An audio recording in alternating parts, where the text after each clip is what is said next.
Story time! Time to start the day!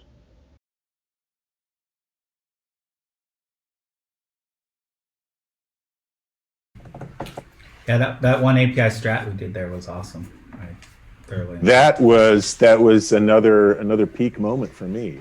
We've lost some of the threads on that, but I loved that API strat event. I love that facility, the building, the old Bourse, I think it was, right? Yeah. It's where they used to do the originally they did like trading of actual stock, like you'd bring your grain and everything off the boat, and there it was, and then they turned it into the stock exchange for a while, right? I think that was right. It went from one period to the next, and the abstracting away commodities. And my favorite tweet from the week is the one of the person saying, "I'm only just now learning that when the piggy goes to market, it like wasn't going to shop, like going to the grocery store," which I love. It's a great one. And there's a good story there. That's like who is that? Charles Addams. Remember? Well, Addams Family was a TV show, but Charles Addams cartoons. They always had that sort of dark moment. There's a Charles Addams cartoon. They're always like sort of creepy characters, right? And the father is doing the little toes. And this piggy went to market, and this piggy went wee all the way home, and this piggy. Yeah, the one who went home, didn't sell or something. Right. Yeah, it didn't work out. But if you got more than 5 toes, that thing kind of breaks down real quick. I think I think Tina Fey is like one of the best like writers who's been around in a long time. And I love some of the subtle moments in 30 Rock. Like some of them I don't get anymore because they were very like timely. But I was watching an episode last night, and it's related to this. Kenneth's mom is like, and when that kid used to beat you up, I ate it. Like, and she started off like it was a kid on the playground, but like it was a goat that was beating up Kenneth. And like, it was just the way she said it, like it led you down, and then it switched at the end. I didn't perform it as well as the actress who plays it. I like those digs. This is not how I thought we'd start. That's right. How about you? What's been going on for you this weekend? Yeah, it's been an interesting week. I would say it's all open API and async API. It's all about the specs now, and just trying to figure out my world where, in the Swagger open API universe, how telling stories and people talk and interact, but then async, and then JSON schema, and then Postman collection. So it's all about API specifications, but it's not really about the specs. It's about the people, because it's about the politics and people in the OAI. So one of the things I'm working on is like trying to get them all into a foundation in somewhere, or a standards body, and whether the OAI is the home for async API or JSON schema and those conversations, or they should go somewhere else. And these aren't technical discussions. These are people discussions. And like how many people know the history of all of these. And I have a lot of history. I know all the kind of backroom stories and things that happen. And so it's a lot of swapping stories and educating people about like how we got here, why these things matter, why maybe they don't matter. I'll just throw that in there. But it's been a spec week. We'll call it that. That's interesting. It's a spec week, but when you told me this was coming, like this was going to be your focus, my immediate thought was technicalities, right? How do you describe the field, blah blah blah. But you just laid out a completely different storyline that exists, that has to be there, which is this. It's about people. It's about socialization. It's about organization. It's about sharing. It's about storytelling. That's really cool. I really like that. Yeah, no, it's been good. I'm neck deep in it, but I'm getting my bearings, and I'm excited about it because it's kind of my new full-time job. So yeah. Cool. So what do you guys think about this whole API storytelling? I mean, I didn't get to catch up with you guys after last week, and so I think at least moving forward, like editing that one, like trying to just grab it in the last week's, we're talking process and we're talking shop. Like, what are we doing? How are we doing this? Why are we doing this? Okay, yeah. You guys want to do it again? Yeah. So in that vein, like, how are you guys feeling about the format approach? Anything? Keep it free flowing. What do you guys think? I really enjoyed both watching it and getting to review the conversation we had, and also kind of the impact having the conversation had on me over the last week, and thinking back to just a lot, like I wrote in that post I published earlier, but like thinking back to like the impact of the stories on how I've worked was really interesting. And if anything, it like made me kind of like try to be more conscious about collecting stories, but also making sure that I'm sharing them. So like I have a lot of stories from the API world that I tell internally, but I don't tell externally. And if anything, talking to both of you last week has made me like more motivated to try to share those stories so that everyone benefits from them too. You know, I heard a similar sentiment read a similar sentiment from Kelsey Hightower this week on Twitter. It was something along the lines of, I'll misquote him and Kelsey can fix it. I used to think of myself as self-taught, but now I realize all those blogs, all those articles, all those books I read, those are the people who were teaching me at the time. So I think that sort of follows, a little bit of what you were saying as well, Aiden, is the idea that, reflecting back, it's like, yeah, I've learned a lot from a lot of people. And this goes to that sharing notion, that idea that the stories you have can really help change other people, which I really like. So one note on that, because of my partner in crime, Audrey, who does education technology, and she's a perpetual critic of technology, and all the illnesses that we suffer from. But the one, she pushes back on the self-taught autodidact notion quite a bit with people because of our basically our privilege and not being able to see how we learn things and understand it, and just taking for granted that we know these things, and hey, I learned this on my own, not, oh, I learned it from this person over here, I learned it from this person over here, and this person. And so from our position of privilege, we tend to overlook those things. But I think echoing what you guys said is like, yeah, sharing and sharing the stories is equal part of the storytelling, referencing others in your storytelling when possible. I'm like, hey, I picked up this idea from so-and-so. I try to do that. I'm not perfect. And then it fades away and then becomes my idea to a certain degree. But I was reminded of this in neck deep in Dream Machines about Licklighter. I think I might have mentioned this before, but how Norbert Weiner was very, kind of a father of compute, one of the early thought people, was very annoyed when some people took his ideas, like von Neumann took some of his ideas and didn't cite, built on them. And then some people would take von Neumann's ideas. Claude Shannon took some of von Neumann's ideas and some of Norbert's and pissed both of them off, and because he didn't cite them properly. So I think sharing and citation, I think there's and maybe you got comments on this, Aiden, from a comedy standpoint. I know there's attribution there, but I think sharing and community acknowledgement's just very important in all of this, just to leave it there.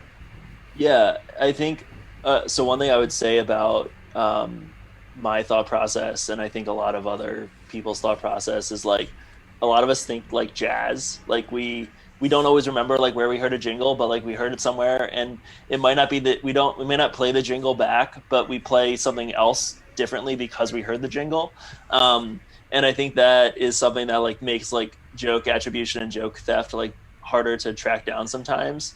Like I've definitely heard people tell a joke or do something in an interesting way, and I'm like, I don't know why I didn't do that before. And then I do it with my own spin, and like I don't feel like I'm stealing, but I definitely, like, after I tell the joke, I try to be like, and I heard that from someone else. Like there's this one guy on a Zoom comedy show I was a part of like 3 weeks ago, and he did 3 impressions. So he was like, this is Martin Scorsese, this is Dwayne The Rock Johnson, and then he did this is President Obama. And he turned on a Zoom background, and then he ducked out of the view, and there was just a picture of Obama. And it was like a funny clip. Like it wasn't what you were expecting, because his first 2 impressions were good. So then I did like a similar bit, and I didn't feel, it wasn't based on impressions, it was based on favorite places. But like it used a piece of his thing, but I didn't feel like I was stealing it. So that kind of is how I think about it. But especially in like technology realms, like citations, I think are, if you directly copy something, like you should cite it, or if you learn from something, you should try to attribute. But I think a lot of the more interesting ideas are like those compound things that you were saying, where like Shannon combined two other ideas, and like those things should be like, I think that's where most of the innovation happens. If it was just copying and pasting, that's not innovation. But if it's copying and recombining, then that's like something that's new that wasn't there before. Yeah, that I have a similar sort of feel to that as well, because I also play a lot of jazz. I used to play a lot of jazz, and that is very true, right? So there's this combination, at least in the music space, there's this combination of revering someone, and the way you show your respect is you actually learn to memorize the thing they improvised. Mm-hmm. So it would be like memorizing freestyle rap and then doing it again, right? And so nobody would confuse that with actually freestyle rap, but they would notice that it's a performance, and maybe a performance, to honor somebody. But at the same time, one of the reasons you do that is to memorize all these things. To use Kelsey's analogy, all these pieces now become snippets that you have as your library, as your own set. So stringing bits together is another thing in jazz where you actually use recognizable quotes, like you were talking about the jingle. And you say, oh, that's a Charlie Parker. He just did a Charlie Parker lick, or he just did a Charlie Rouse lick, or he just did a Thelonious Monk lick, or Grover Washington, so on and so forth. So then that's another kind of veneration, which is it's kind of like, if you're in on it, you sort of see it as well. So I think this goes on all the time in all sorts of lives, and I think that's actually some of what storytelling really does. We observe these things, we can incorporate them into what we do. And in some ways you might think about, it's the stories that are actually the thing that have elevated us, from an evolutionary standpoint, because the stories transcend time and the stories transcend individuals. So we have Greek stories. Greek stories were important to tell us things, and we refer to Greek characters today, and that's a kind of memory that a lot of other creatures don't have. So I think that idea of taking those bits, citing is important, but taking those bits is just sort of kind of built into what we do. Yeah. I liked. Oh, sorry. No, go ahead. I was just gonna say, before it escaped my mind, I really like what Audrey sort of shared, and then you shared to us, which is that there is no self-taught. It occurred to me that like the two words are wrong. Like self, clearly not. You can descend into the particulars, which is what I always like to do. You descend into the particular, and you're like, okay, so you learned to program on your own. You type something into the Python interpreter, and it yelled back at you. Someone wrote that error message. You were taught by that person or the people who contributed to that library and made it learnable. Like even if you are alone on an island with a compiler, like you are not self-taught.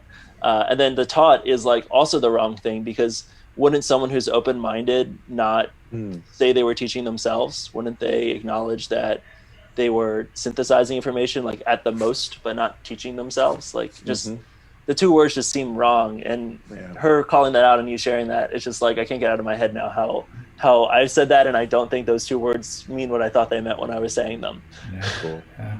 I love analyzing ourselves at that level and realizing just how wrong we were saying something for so long. I mean, I think all of this is echoes throughout the API space, API storytelling. Like our inability to reuse and share patterns and designs, and acknowledge there's a commons that we should all be working from and putting into, I think it's systemic. And I think it's money, trying to make money and say that little piece is mine. I've got people coming up to me all the time and go, hey, I read something, over there, someone wrote it and it's clearly yours, and I'm like, I go look at it, I'm like, they took the essence, they probably read my work, and like, but I don't care. Like, I want people to, if they just like grab one of my posts and they use it, I'll say, hey, and it didn't cite me, I'd be like, hey, that's mine. But if they just reuse my ideas, I'm like, yay, all for that. So when it comes to API designs, I really think, let's share them. Let's openly license them. Let's say, hey, these are in the public commons. Use my image API, because we've all built on each other. And I think some of the Oracle versus Google copyright case is kind of the tip of that, but is, the original Google storage API, I remember, said we're Amazon S3 compliant. I remember Pinboard saying that they were Delicious compliant. They were just basically attribution, but hey, we're taking this design and we're reusing it. And that allowed Delicious customers to go straight to Pinboard and become an audience for Pinboard, because they took a known design pattern, a known that people could use and put it to use. So I think our views and being too strict and licensing and worrying about making money around these things tend to gum up the gears and make it harder for us to work. And I've learned a lot from storytelling and the music industry, taking it back, that about how all this works or doesn't or should work, I guess. So. Yeah, I think we get kind of wrapped up in ownership a little bit too easily. Some of us do. I know I have to fight. I have to, keep in mind, I've said this a lot of times, I don't actually invent things, but I find connections to things. Most of the stuff I write about, most of the stuff I talk about are literally just connecting existing things, maybe in unique ways, or noticing how similar they are. And to me, that is always me trying to acknowledge the stuff we were just talking about. I've learned from so many other people. If you hear me say something, it's absolutely true that it came from somebody else. That's kind of my way of doing that. Occasionally, I do find, somebody just said what I said, or somebody just, printed what I already created, or something like that. And there's like a little thing that goes off in my head. It's like, oh, it's mine. It's like, well, where's that coming from? To me, it's sort of like, that's a weird reaction to finding that somebody has done something, especially after my little speech about, honorifics, quoting people to like as a way of honoring them. So I think sometimes we get caught up in that, and then money becomes important. We create barriers to specifically protect our monies, right? So whether our value, and our value might be users, right? So I'm actually going to make it hard for you to actually move from one place to another because I want to protect that in some way. And those are not always the most positive aspects of our behavior, I think. So being reminded that making it easier, making it more accessible, I think is a powerful way to remind us what we're the good side of what we do. Yeah, I think that as I've been like playing out this idea of the jazz in my head the last couple minutes, and also thinking about how we said storytelling is like important to industries last week, it makes me wonder, as you guys have been talking about money, I'm a founder of a startup, like I need to make money, like thinking about this stuff, and what I would give out, pretty much every line of code we've written is open source, and I don't mind giving code away. I feel like the thing that I hold like closer are like user stories, actually. And as we're talking, I'm like, maybe that's slimy that I hold user stories close. Because I think like, depending on, if you just ask people 5 questions, the same 5 questions, and 100 different people the 5 questions, you might get a lot of similar answers. But if you can show people, like part of my interviewing process is to guide people through a journey of discovery where like I show them something that they haven't seen before, and I get their reaction to it, and then I interrogate that reaction, and then I show them something else they haven't seen before that relates. And like I was having a conversation with someone yesterday about this new idea we have for how to do API mocking the right way this time. And it's like based on like a bunch of those sort of deep inquiries into like, well, why did you want it that way? Like, why wouldn't this other tool solve that for you? Like, and there's a unique insight in there that's like something I haven't moved on or built yet that I think is valuable. And it's like, should that be shared or should it not be? And I don't have, like, I'm just being authentic and open right now. Like, I don't have like an honest answer. Like, I feel like I shouldn't share that, but I could see an argument where like, if other people were sharing theirs, I would learn from that too. So it's like, it's that asymmetry, and the reason why there's like necessary middlemen, like the reason why credit reporting agencies exist is because the banks want to know who pays their bills, but they don't want to share their data with each other. So they share their data with a third party. And what's interesting to me, in bringing this all full circle, if there was just like a list of user stories about how people use all the tools today that was public, that was, interviews that we ran with these people, and that everyone could learn from or leave analysis on and communicate around. That's like the bank of user stories that someone coming into the space or someone trying to improve something could work with. And it might be that, I'm aware of something that would change Postman's roadmap, and Postman might be aware of something that would change my roadmap, but we got there in different ways. And I can't say for sure whether the world would allow information to flow so freely, but like that is sort of like the ultimate expression of what we're talking about, right? Is like the bank of user stories you build product on top of being shared in public and open. I just had a great startup idea. Just kidding. Continue. Yeah. No, I so you're really kind of digging, you're scratching something in me as well, and that is this notion about what is it you're willing to share and what is it you're not willing to share, and why is it, right? So to go deeper as well. Well, is it I'm not sharing because some people don't want to share because they think it's super valuable, right? Oh, this is valuable. I can't give this up. Some people don't want to share because they think it's super stupid. Mm-hmm. Like they might have this really great idea, but they're not going to share it with anyone because they make a judgment. Like or they don't see what's valuable about it, or right. Exactly right. They don't see that's silly. Who would want that, right? Kind of thing.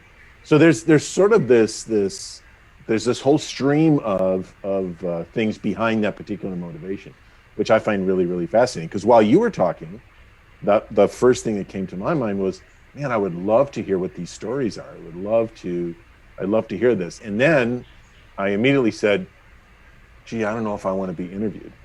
Like I sort of like turned it around right away. Like, I don't know if I want to answer those, whatever. I was imagining all these things, right? Mm-hmm. So all of that stuff plays as well. And that goes back to this is all about socialization. At least I just turned it into this whole sort of like, it's about psychology. And I don't know if that's really what you're aiming for or not. I think that's a fascinating idea. I think that's a great idea. Seriously, for a startup, like if you could make a place where you could go do this and all parties involved got value from it. This is another one of those, and you did an API. Yeah. Of course there's an API. Of course. It's the only way to get the data in. Yes. I mean, come on. And out.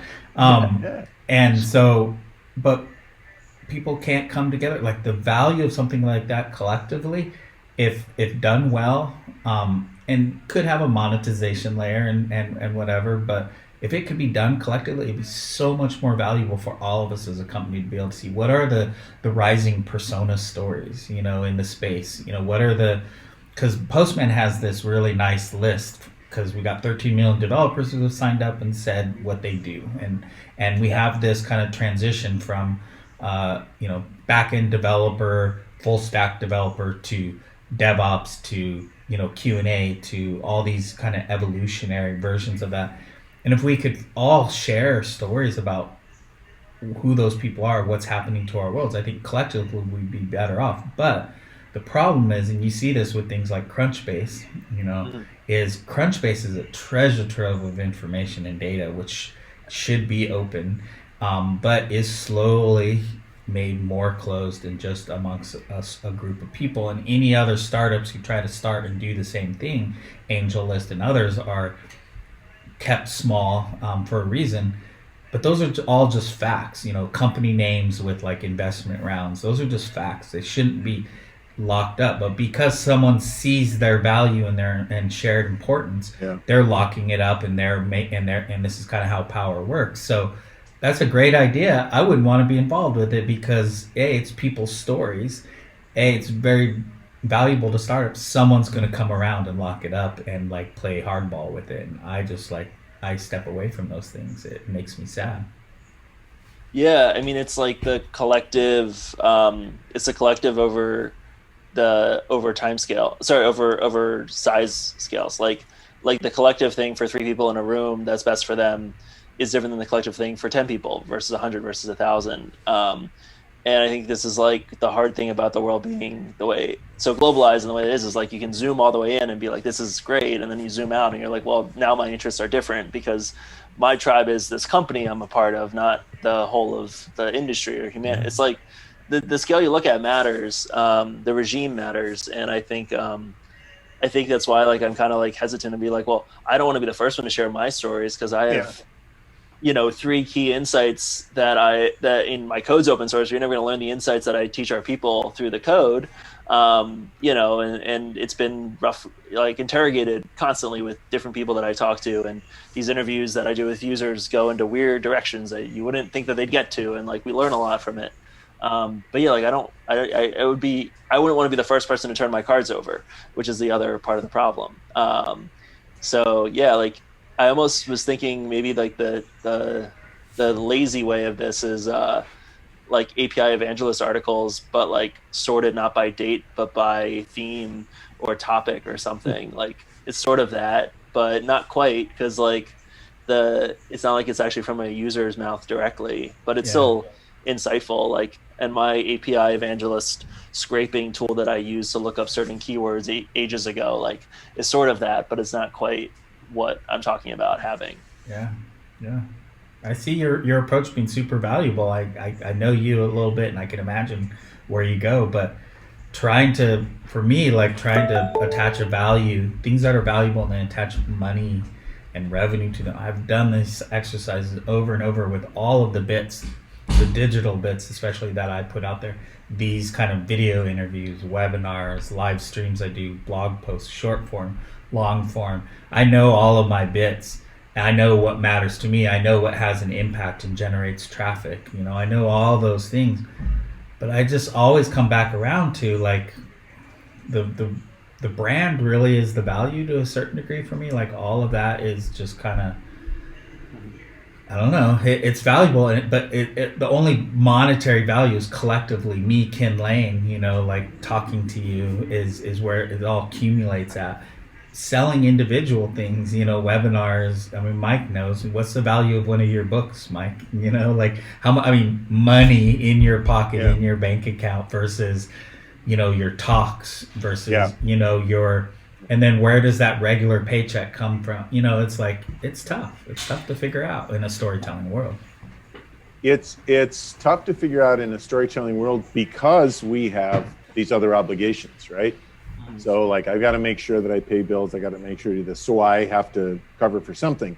And I think we attach value in certain ways. I think at the same time, one of the things I've learned, sort of like what you were talking about, Ken, is this idea that your brand kind of, if you were just really to kind of like unpeel the onion here, your brand is what people pay attention to. The stories you tell are your opportunity to cultivate your brand, or to change your brand, or to establish your brand in a new space and things like that. The work you do is always an opportunity to be introduced to others. I think one of the privileges, we talked about privilege a little earlier, one of the privileges we've had over this last decade or so, like in this new century, if you're really going to go that far, is the notion that we could manage our own brand. That was incredibly difficult to do in the 60s, 70s, 80s, and 90s. You had to have a lot of money and a lot of effort and a lot of energy to manage you had to have your own brand. railroad, basically, was the way you did it. Yeah, exactly right. Or you owned a record company, or you started, there are all sorts of things. Remember, in movie studios in the U.S., all through most of the 20th century, you were in a stable. You were captured by, the Warner Brothers or the Universals or whatever. And it wasn't until the 40s and 50s that individual artists started to say, no, I'll manage that myself. They became producers. They started studios. Yes, exactly. It's a great example of that on the television side, right? So this has been this sort of evolution, and now we're the beneficiaries. We're standing on the shoulders of all these people where we can craft our brand the way we wish, and that allows us to decide where we spend our time and what kind of energy we spend it on. And storytelling is all a key element of that. I know I learned from I think it was from Fielding. Roy Fielding said something like, every system has an architecture, whether you've actually consciously designed it or it just kind of emerged out of whatever you were doing, and that's sort of like our brands. All right. Our brands are the combination of all the stories we tell, even if we're not actively telling stories. So now that's sort of each of us. And I think that's a big part of what we experience when we think about, so it's what I experience when I think about storytelling is who am I touching? What is the audience? What am I trying to communicate? How does that fit with the way I do things anyway? So I tend to think a lot about those things, and storytelling is the way I think about it. Yeah, it's the API evangelist journey for me has just shown me.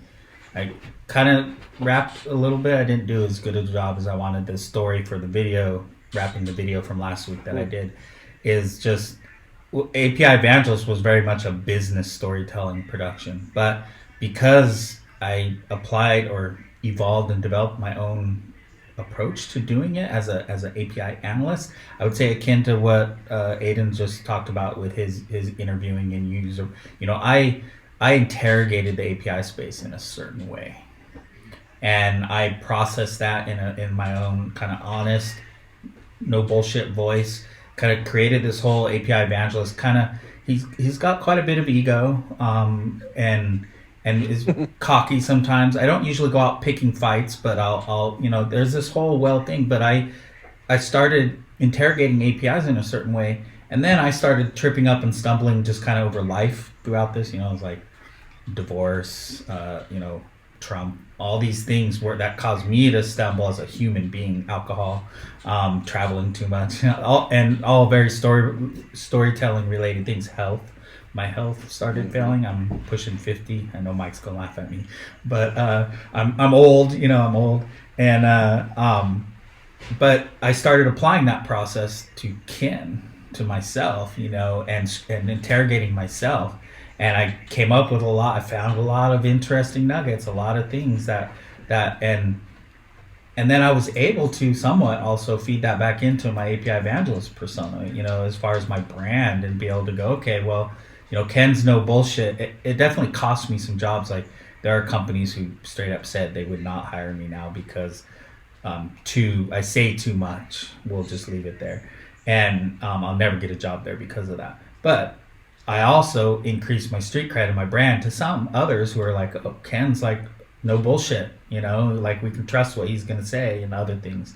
So the storytelling value in a business sense on my brand, but then the overlap with my personal, I find regularly fascinating. So that's interesting. Yeah, I think one thing I've experienced, like even this week in personal life, is when a bunch of hard things happen at the same time, they start to like cross-pollinate each other. Like when you get to say like, oh, I'm the no bullshit person, to use that example, like it comes into the other part of life. And then like you can see like all of yourself, I think, a lot clearer. This is the same effect that happens when you read two books about the same subject at the same time. The fact that you are contrasting these alternative viewpoints, like my favorite questions to ask users or people I meet or anything is not what do you think of blank. It's like compare X and Y, and it's like one of the most revealing questions, because it forces you to actually be conscious and think. And that's why I think this idea that like personal life and professional life and technology, like that's the first question you ask on the last thing. It's like, how does this relate to APIs? And it's like, well, being better people and like being conscious of ourselves and our stories makes everything we do better. Helps us take on new challenges and get through hard times and see ourselves clearly. Like I have this thing where sometimes the phrase I use is X presents as. And one thing that I realize is that like I have anxiety, and one of the things that for me, like prudence, sometimes I think I'm doing something for like logical reasons, but I'm actually avoiding something. So it's like avoidance presents as prudence. And I have like a few monikers from my life where it's something presenting as something else. But as soon as I can see that and I can write them into the Mad Lib, it's so easy to change it, because it's like, oh, well, of course, like I can give a logical reason why this is the right thing to do, but I'm also just avoiding the thing I don't want to do. So I should just do the thing I don't want to do. And my little like heuristic for first-time founders that I talk to is I ask them, what's the thing you're most dreading having to do next? And they say like that thing. And I was like, so most of the time, if you're starting a company, like whatever that thing is the next thing you're supposed to do. And it's almost always right. Like it's very few times I've asked that question and heard their story and it's not been like the answer I would have given otherwise, but it comes from them if they are in that model. And yeah, I just think like that's the power of this stuff. And I'm rambling, but I think it's valuable. I like it.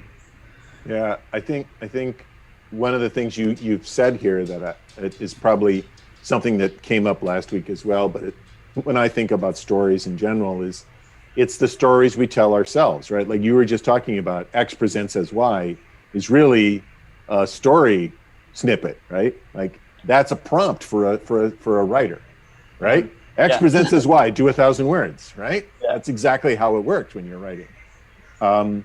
So to be able to go ahead and create prompts out of real life, right? That's an incredibly powerful thing that gives you an opportunity. Now, we would say it allows you to introspect, it allows you to examine or whatever. You're telling a story. So let me explore the idea that it may be possible that my anxiety is actually just avoidance of the next thing I should be doing. That's all it is. It has nothing to do with you. It has to do with that next thing. Explore that as an option. Write 1,000 words. Do 5 minutes on it in your head. Can be a super powerful tool for all sorts of things.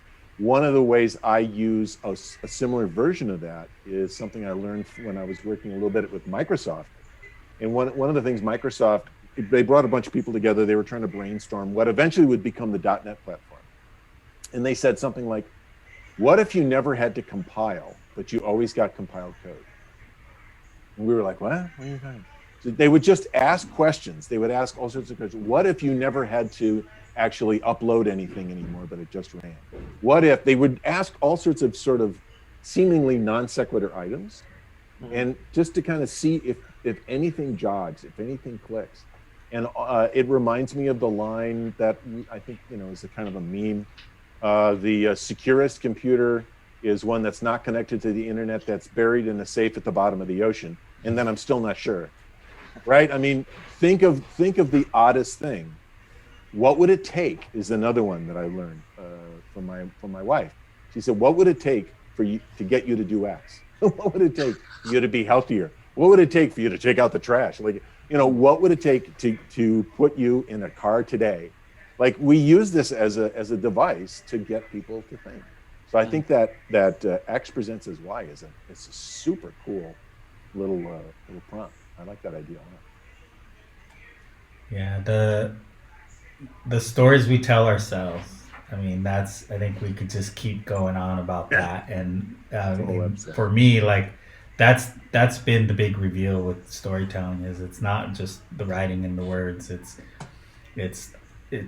unpacking me and the stories that I tell myself, or the stories that I believe that other people told, and I told myself it in a way that made it work and made it just sink in, and that's like part of me. But it's just was a story I was either handed, as part of the nightly news in 1987, during the Reagan era at a certain moment in time, and thus that's the truth, and I never unpacked, and I would say we don't have time to always do that, but like one you'll see, it's actually a story you'll see this weekend come from me is me trying to unpack why. So I have a new dog called Poppy, which there's a whole other story behind Poppy, but Poppy is great. Poppy's changed our world. She's like 14 months old, just a bundle of joy, and makes her life great. And I'm like, have all this anxiety about Poppy growing old. Poppy's 14 months old. I'm like, really keep thinking Poppy's going to get old. She's going to be this old dog. And then I realize, I'm like, oh, I never unpacked my dog dying, the one I had as a kid. And then he died when I was like 32. So I had him when I was like 16, 17, wow, all through my early part of my life. And then I had to have him put down when he was 17. But I was so busy at that point in my life. I had a startup, I had a marriage, I had a mortgage, I had all these things going on. I never really processed that I lost him. And I, over just doodling and writing some thoughts about my anxiety with Poppy, why am I worried about this young dog being old? I could not figure it out. I just got the thread on that, oh, I never mourned Tripper. His name was Tripper, but Tripper he did the whole Grateful Dead tour with me in the early '90s. Just so there's a whole story there that we won't go down. But Tripper was Hence the name. Yes. He wasn't my dog to begin with, so I did not name him. Just to put, I saved him from someone else who had him and was not taking care of him. But I did not change his name. But he was a red heeler, and I had him for years, and he was my bud. He was my homie. And I just got too busy to mourn him properly. And now I'm like, he's been dead 15 years. So like, now I'm getting to it. But writing down in my notebook and stories about how I'm feeling, interrogating how I'm feeling, my anxiety leading up to something. It's like, oh, that wasn't Postman Galaxy, the conference I did, anxiety. That was just, and it's all intertwined. But now I've got a thread. I'm going to process it, unpack it as its own story, and then I can move on. And hopefully that's one little less piece of anxiety that I have moving forward. So that stories we tell ourselves, I think I just told myself a story at some point that I'm tough, I'm a grown man, I'm 32 years old, I can't, the dog died, move on, But then later on, 15 years later, I'm like, wait, no, there's more to it, so. Yeah, that's I think that's like a really interesting way to bring all this stuff together, because you practice writing and you practice taking complicated things that you're seeing in the real world and like turning them into short form ways of understanding, like whether it's like technology, but also on kindling.com and your own personal life and the sketches in your book. Like I just to close a thread on this, like it seems like the practice you're getting in API Evangelist, definitely you've learned how to or built the skill to help you interpret the stuff happening in your real life too. And it probably happens in both directions. And I just think that's like a cool thing that I don't know if it's like said out loud and appreciated often, but like I think it's really cool that you've been able to like build a life telling stories, and that the experience in one helps you with the other. And I just think that's like something that's cool. And thank you to bring it full circle, build on what you just said. So API Evangelist fed Ken Lane and make this possible. I would say it gives back it's me being able to unpack Ken Lane using this is the only reason I'm still doing API Evangelist and give a shit about APIs, because I've hit the wall with APIs more than once and very publicly in a couple of those situations. And me being able to do that is the only reason I'm still able to do what I do as API Evangelist and Postman. So thank you.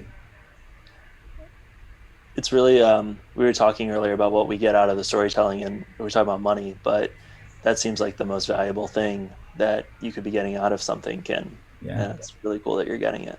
Yeah, no, I said in the post I wrote, wrapped this first story, that sounds corny to say, but stories are the most important thing in my life right now. Like, it is the thing that I use to make money.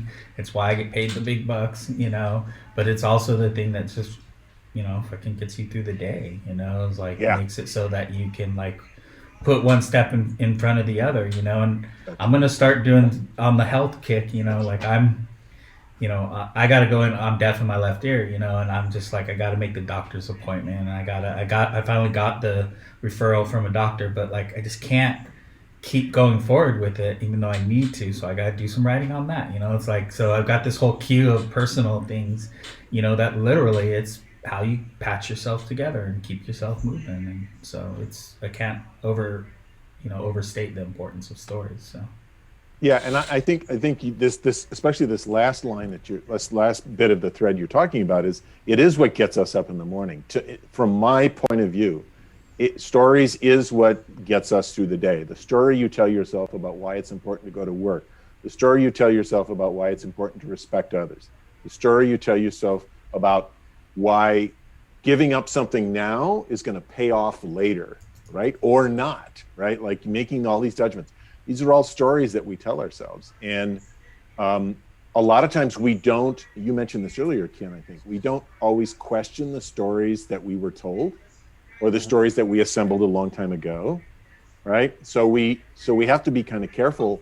It could be that the stories we're telling ourselves are outdated. I don't know if we talked about this the last episode, but what used to be a life preserver can turn into a boat anchor is one of the things they tell you when you're in therapy, right? Is some of the stories that got me through as a kid may not be the stories I want to be telling myself anymore about what I can control and what I can't control and what I'm responsible for and not responsible for. So I think there's all of this storytelling that we do anyway. And I think there are some of us that take an active, grab on the reins and they say, well, let me tell another story. Give me a prompt, Eden, and let me tell that story. X presents as Y. That's why I get up in the morning today. So I think that's a valuable element that carries through not just our work life, but our daily life as well. And I think that's really powerful. So can I interject? I'm going to try to do this, see if I can make it work. I'm not sure it's going to here, but I want to point out, I don't know if it's the intro to the video that I talked about, the last that I did. Okay, so it's. Go ahead, Aiden. You want to start? Yeah. Can you guys hear that? I mean, you had asked me a question about. Okay, hold on one second. About I'll like the rewind it. It's story time. Wait, let me turn up the video. Hold on, sorry. Let me do it one more time. Turn up the audio. It's story time. Time to start the day. Time to start the day. It's story Go ahead, Aiden. time. You want to start? Yeah. It's time to so start I mean, the you had day. So it's on Freesound. So I use the Freesound API to find audio bits. And I spent like 3 hours looking for some sort of jingle, something. Trust me, you guys. Like I spent way more time, and I landed at that, and it's story time. It's time to start the day. And so I was like, I'm going with that. Sorry. This to me sounds exactly like a child's wind-up toy, right? Yeah. This is like you pull the Yeah. thing, right? It's story time. Exactly. I love this. This is like some, archaeological find that you got, and I think it's fantastic. I love it. I was unsure, you guys, so thank you. I thought it was great because it was nothing that anyone would expect when they clicked, which was a great way to lead into all the conversations we're having. Like we just covered, I mean, just in this chat, we've covered so much ground, and I think like. One of the interesting things, we've been talking about this stuff in terms of like our personal lives, but we could do a whole episode framing what are the stories in the API space that like everyone believes. And some of them might be right. Some of them might be right and need to be elevated. Some of them might be like, is this actually why things are the way they are? Like I remember talking to some people who were at MuleSoft in very early days about like design first and how all that started, and like it's not what one would think, and like that's an interesting story to like have some people talk about, and like other things, like there's probably 50 things we could go deep on, but well, the number one story on API Evangelist today is the Amazon Bezos Steve Yegi story. Like it does 2,000-3,000 page views a week. If you guys want to unpack that sometime, because it's not true. It's totally not true. Yeah. Like, and but it is. And he said that, right? Yeah, but it's the most I've seen my story version of it, and this gets back to our attribution is I have people constantly come to me and go, your story on Amazon. I'm like, it's not my story. It's not my story. But that's another and I've seen it framed in a bank in Amsterdam. I've seen it on the wall. I saw it framed and on the wall in a government agency in DC. And I saw my story framed on the wall in a consultancy in Australia, and like I'm like, whoa, what the hell? Like I never thought. So that's the power. That's the power of stories. I think. Yeah, I agree 100%. We could go in so many directions on stories that are repeated, stories that are missed, stories that are helpful, stories that are not, voices that are not heard. There's all sorts of stuff. We've got all sorts of space here. Yeah, I like it. I was going to say we should have people who are not the three of us and who do not look like us as part of this storytelling exercise. Yeah, have a very different story to tell that may be very contrary to the stories that I tell, right? I would love this. Well, I think we're going into the last bits here, and I think going in, let's talk about the mechanics, how and why and what we're doing. Closing, I think it's good as to kind of get us into the next is I want to keep doing this every week. But I leave it to you guys, and I'll make suggestions like how do we bring someone else into this? How do we accommodate one of us not being available one week or Yeah. two? I think we got to think about that. I think Yeah. so let's think about it. I would definitely love to get other voices, so it's not just us three white men talking on the thing. And how do we evolve that? So Yeah, I love that idea. And I think another thing that might help others be more comfortable, because a lot of it's about safety, right? So then again, there's some privilege in this room about safety that others may not share. So having some themes, having some topics ahead of time that we know we're going to talk about, like the examples, we've come up with a bunch of them about certain stories that we repeat. The one Yegi story, like I would love to hear tons of points of view. Like the first time I heard that story, I didn't. Yeah. So I think that might help create a more scalable space as well. So other people might feel a lot more comfortable because they might have an anchor, a story that they know that they can share. So I think themes, finding more people, coming up with patterns that allow people to be, safely tell their story is the thing that would be really, really important. We can talk about that a little bit more. Maybe we can send some notes back and forth on that. Yeah.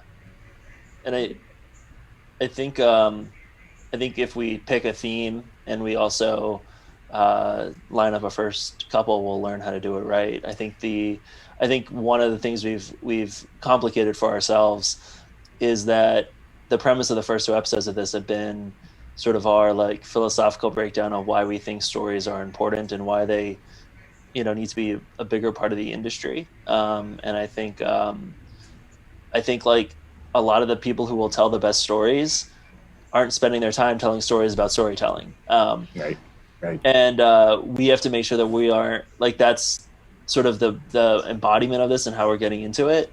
But I think the best thing that we can do with our positioning on how we believe stories are so important is to leave all of ours at the door and to let people share theirs in a way that doesn't feel conscripted or like they must fit into a template. To me, that's the thing that's hard to do here. So it's not about storytelling, it's about your story, and we want to be here and listen to it. And it's a different skill set than being able to talk about storytelling. And we all have the skill set. Like, I'm not saying we don't, but it's just like a different way we'll have to set these up if we want to bring guests in. That's good. That's really good. I like that a lot. I would augment on both what you said. So bringing other voices in, and not that we have to do either, we can choose either route, but we also can't assume everyone's got a full hour on a Friday afternoon to do this.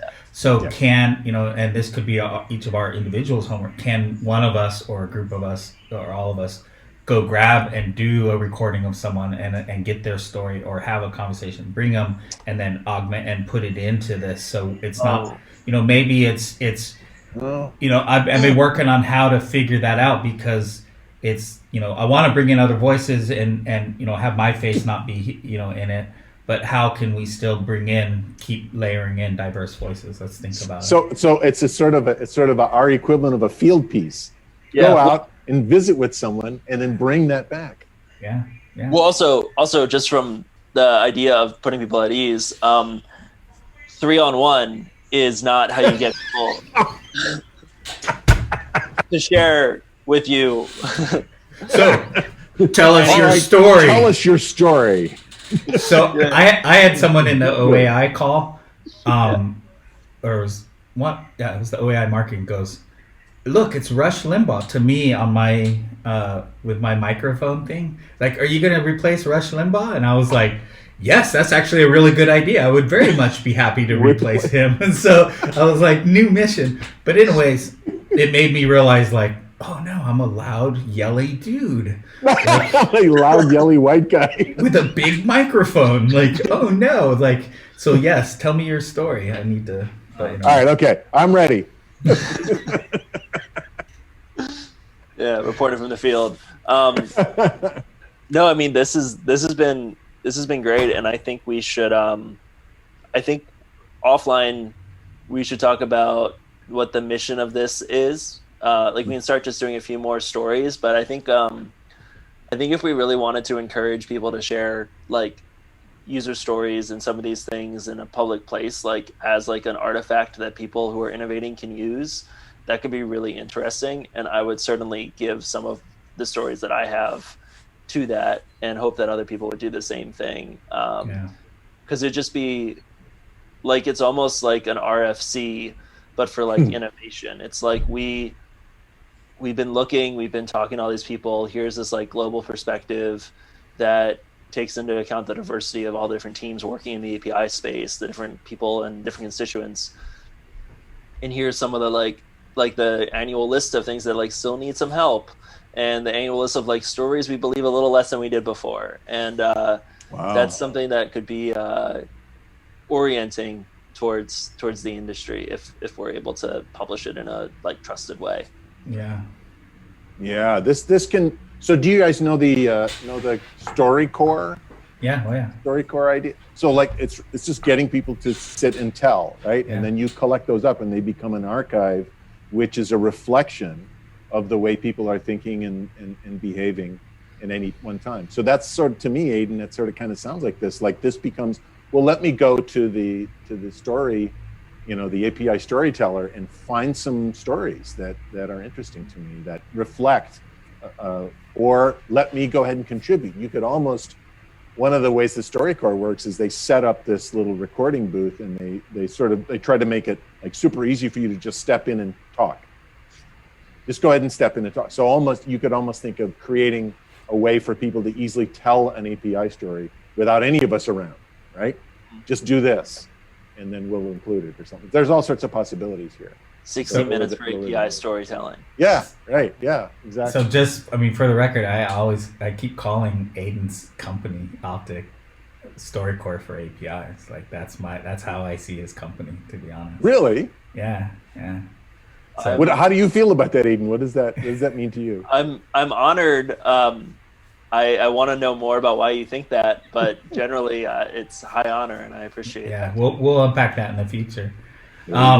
So I would say, let's wrap it up here, but let's, there's a lot of things I want to unpack from both these talks.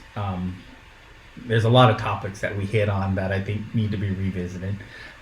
Two, let's really all three, think of over the next week and onward, how can we bring in other voices, and how can we make people feel totally at ease and comfortable in telling their story? And as you said, Aiden, not elevate it to be about storytelling. Stories about storytelling can be anything. But who's our cast of characters? Who do we want? I'm thinking. Oh my God! Now I'm dropping his name. The old PBS guy who got in trouble for being too. Charlie Rose. Oh, Charlie Rose. I'm in my mind, as you guys were talking, I'm like, API storytelling is where you go to find like his catalog of people, as I used to see it before he got too handsy and too weird. Yeah. But think about it, you guys. I think that's cool. I like this a lot. Well, I've had a great time as usual, gentlemen. Thank you very much. And maybe we'll see each other next week again. We will see each other next week. Right. So. One way or the other. Have a good weekend, you guys. Thanks, guys. And that's the story. I love that. And that's the story. I made that up on the spot. There you go. Bye-bye.